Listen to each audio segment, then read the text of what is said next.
আসসালামু আলাইকুম, welcome back to my channel. আমি বাংলাদেশি ব্লগার মম বলছি পপি। ব্যস্ততম শহর ঢাকা থেকে। আবারও আমন্ত্রণ জানাচ্ছি আরেকটি নিউ ব্লগ দেখার জন্য।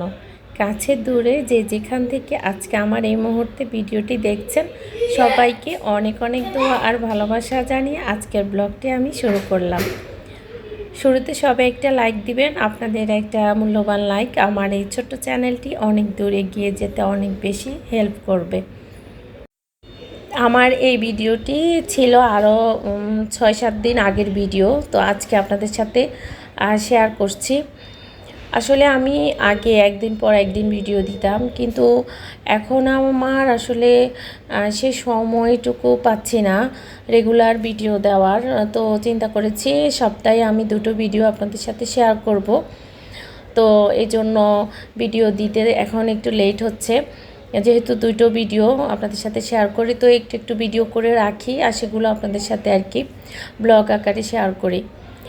তো এই ভিডিওটা তো আমার 6-7 দিন আগের ভিডিও ছিল। মাসের শুরু মানেই খরচের মাত্রাও শুরু হয়ে যায়। আমরা যারা ভাড়া বাসায় থাকি ঢাকা শহরে বা আমাদের দেশের যে কোনো অঞ্চলে হোক না কেন, সবাই নিজেদের প্রয়োজনের তাগিদে বিভিন্ন জায়গায় নিজেদের বাড়িঘর ছেড়ে বাসা ভাড়া নিয়ে থাকে। বাচ্চাদের পড়াশোনা বা হাজব্যান্ডের কাজের সূত্রে এক একজনকে এক এক জায়গায় যেতে হয়। তো আমরাও সেই সুবাদে ঢাকাতে আছি। আর আমরা তো বাড়িওয়ালা না, আমরা ভাড়াটিয়া। তো আমাদের মাসের শুরুটা ভাড়া দিয়েই শুরু হয়, বাসা ভাড়া দিয়ে। আর আমরা যারা মধ্যবিত্ত সংসারে বসবাস করে থাকি, আমাদের সবসময় একটা বাজেটে বা একটা নিয়মে আমাদের চলতে হয়। তো সেভাবেই চলছে। আজকে সেরকম কিছু কথাই আপনাদের সাথে শেয়ার করব। আমি কিভাবে আমার এই ছোট্ট সংসারে আমি হিসাব নিকেশ করি, পুরো সংসারটা চালাই, সেগুলো একটু শেয়ার করি। তো মাসের শুরুতে বাজারটা করলে অনেক ভালো হয়। তো আমি সবসময় চেষ্টা করি হাজব্যান্ডকে দিয়ে মাসের শুরুতে আমার সংসারের যাবতীয় বাজার করার জন্য।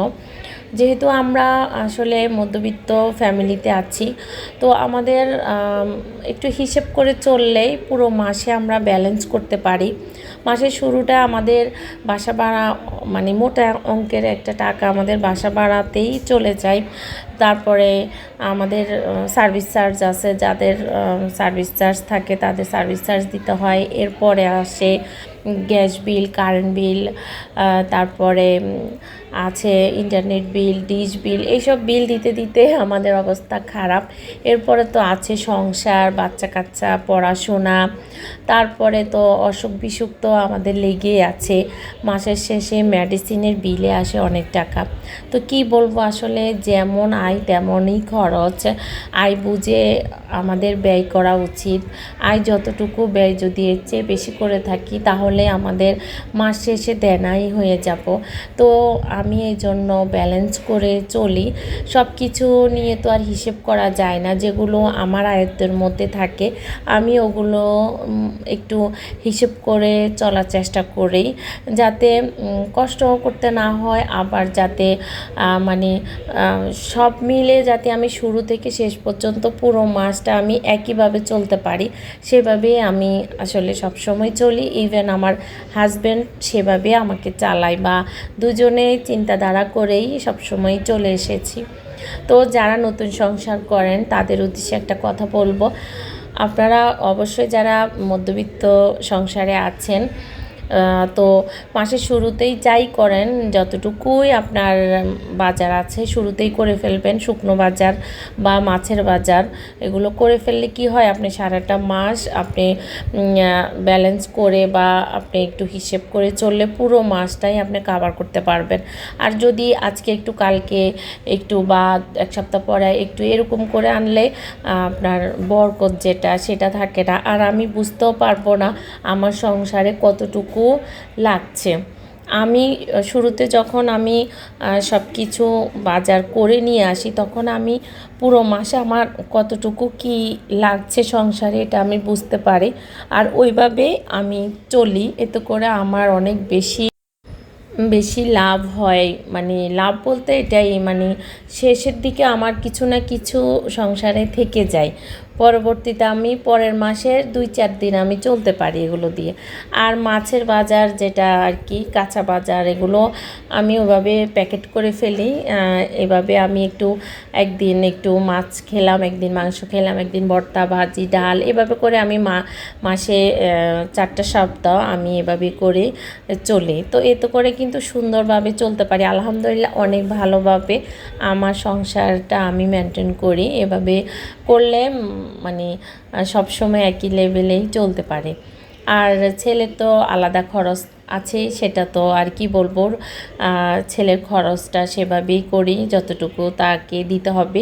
তবে বাইরের খাবারটা অ্যাভয়েড করি। বাইরে যে কোনো জিনিস আমরা কিনতে যাই কেন, সেখানে মোটা অঙ্কের টাকা লাগে। তো সেটা আমি বাসায় যদি তাকে বাইরের খাবারটা তৈরি করে দিতে পারে আমার জন্য অনেক বেশি ভালো হয়।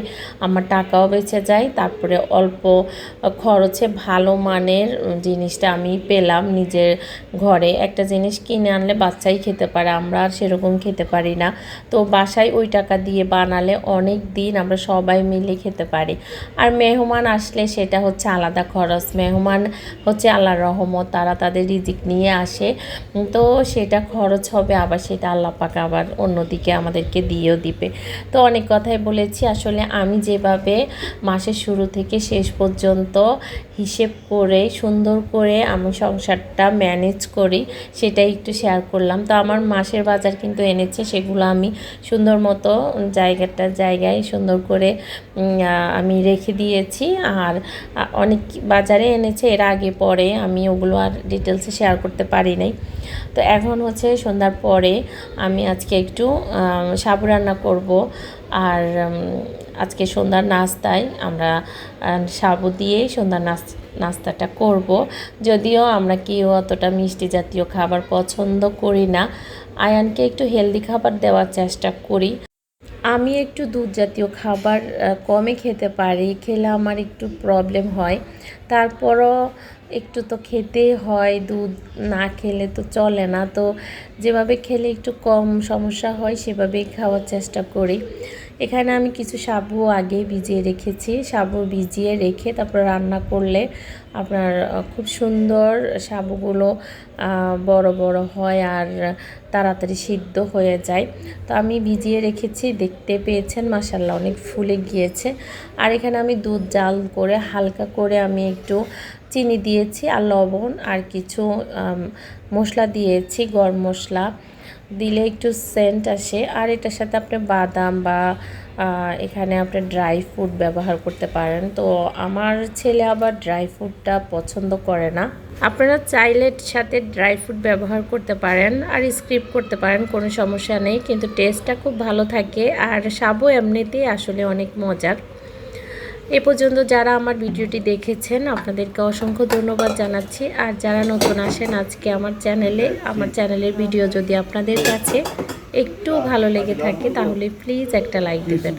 আর অবশ্যই যদি আমার পাশে থাকতে চান তাহলে আমার চ্যানেলটি সাবস্ক্রাইব করে দিবেন আর পাশে থাকা বেল বাটনটি অন করে দিবেন। এতে করে আমি যখন নতুন কোনো ভিডিও দিব আপনারা সেটা সময় সুযোগ করে দেখে নিতে পারেন।